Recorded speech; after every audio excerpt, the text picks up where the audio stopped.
Halo guys, di video kali ini saya akan membahas kondisi market emas ketika PPKM yang sudah diperpanjang berkali-kali. Bagaimana nanti untuk trennya? Tonton sampai selesai.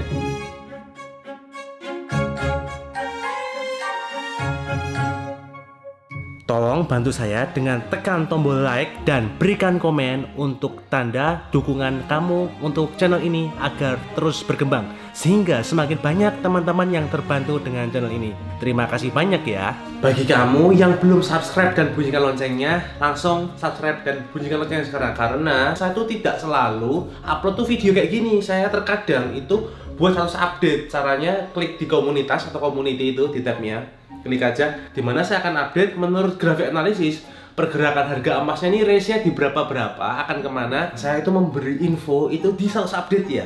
Jadi bagi kamu yang belum subscribe dan bunyikan loncengnya, langsung subscribe dan bunyikan loncengnya. Situasi di Indonesia saat ini, PPKM sudah diperpanjang 2 kali. Hal itu dikarenakan PPKM sebelumnya itu hasilnya belum signifikan sehingga diperpanjang lagi guys. Situasi saat ini serba sulit. Misalkan PPKM nggak diperpanjang, yang terjadi adalah rumah sakit akan penuh, coronanya jumlahnya akan meningkat terus. Yang saya maksud serba sulit tadi adalah pemerintah serba salah ketika misalkan tidak melakukan PPKM, maka akan ada sorotan dari media asing terhadap Indonesia.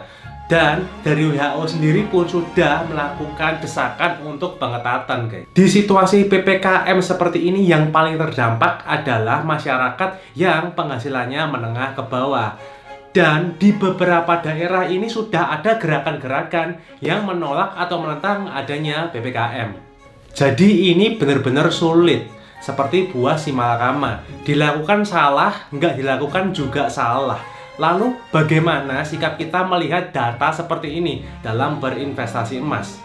Yang pertama adalah kita lihat dulu, apakah di Indonesia ini kebijakan tentang tax amnestinya atau stimulus pajaknya akan segera keluar atau tidak. Kalau tidak segera keluar, maka nilai rupiah terhadap US dollar akan melemah guys. Yang artinya ketika kita memakai rupiah, harga US dollar emas yang sama, kita akan membeli emas itu menjadi lebih mahal ketika rupiahnya melemah. Bagi Anda yang belum tahu bagaimana cara menghitung harga emas dalam US dollar per troy ounce, dikonvert ke dalam rupiah per gram, bisa tonton video saya yang ini ya guys. Oke, berikutnya saya akan membahas bagaimana dengan harga perhiasan emas di saat PPKM seperti ini. Ketika PPKM diperlonggar seperti saat ini, akan banyak orang yang menjual emasnya. Ya, memang akan lebih banyak orang yang menjual dibanding orang yang membeli emas.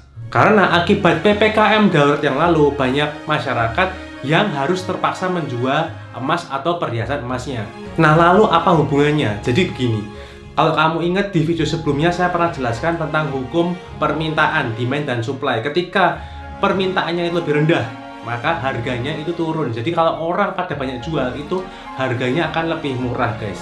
Jadi untuk perhiasan emas, harganya nanti akan lebih murah daripada rate pasaran kalau kamu belinya di toko yang terpercaya. Tapi kalau kamu belinya di toko yang tidak fair, tidak terpercaya, ya tetap tinggi, rate-nya sama, tidak undervalue. Sebagai contoh, jika kamu beli di toko yang tidak fair, yang terjadi adalah harganya tetap tinggi dan selisih jual belinya tidak ada patokan harganya. Seperti yang saya sebutkan tadi. Jadi bagi Anda yang masih mempunyai reserve dan ingin membeli perhiasan emas, kalau perhiasan emasnya ini harganya nanti akan under value atau di bawah rate-nya. Karena apa? Karena tadi yang saya bilang, lebih banyak orang yang jual perhiasannya guys. Jadi Anda dapat cek harga emas dari hari ke hari atau day by day dengan melihat video saya yang sebutkan tadi. Dimana kalau dari ketepatannya memang ada selisih, karena ada perbedaan harga di luar dan di dalam negeri, termasuk biaya-biayanya, termasuk seperti demand, supply, impor, dan ekspornya.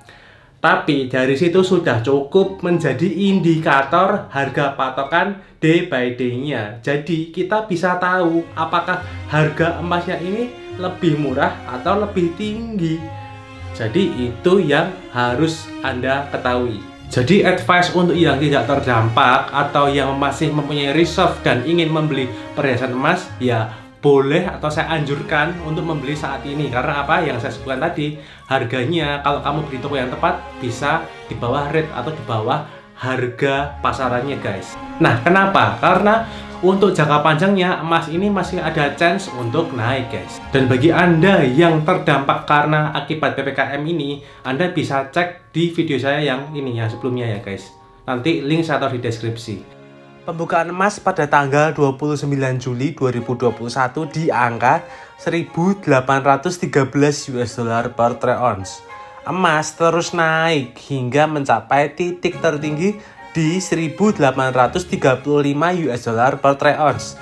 Dan kemudian penutupan tanggal 29 Juli 2021 di angka 1.832 US dollar per troy ounce. Emas menunggu sentimen negatif untuk mencapai ke angka 1.816 US dollar per troy ounce. Jika emas mencapai 1.816 US dollar per troy ounce, maka akan mencoba ke angka 1.800 US dollar per troy ounce dan targetnya di angka 1.777 US dollar per troy ounce. Sedangkan jika emas gagal mencapai 1.816 US dollar per troy ounce, maka emas akan mencoba ke 1.842 US dollar per troy ounce dengan batas atasnya di angka 1.860 US dollar per troy ounce. Kalau kamu ada pertanyaan, langsung aja tulis di kolom komentar, nanti akan saya jawab. Thank you for watching and see you on the next video.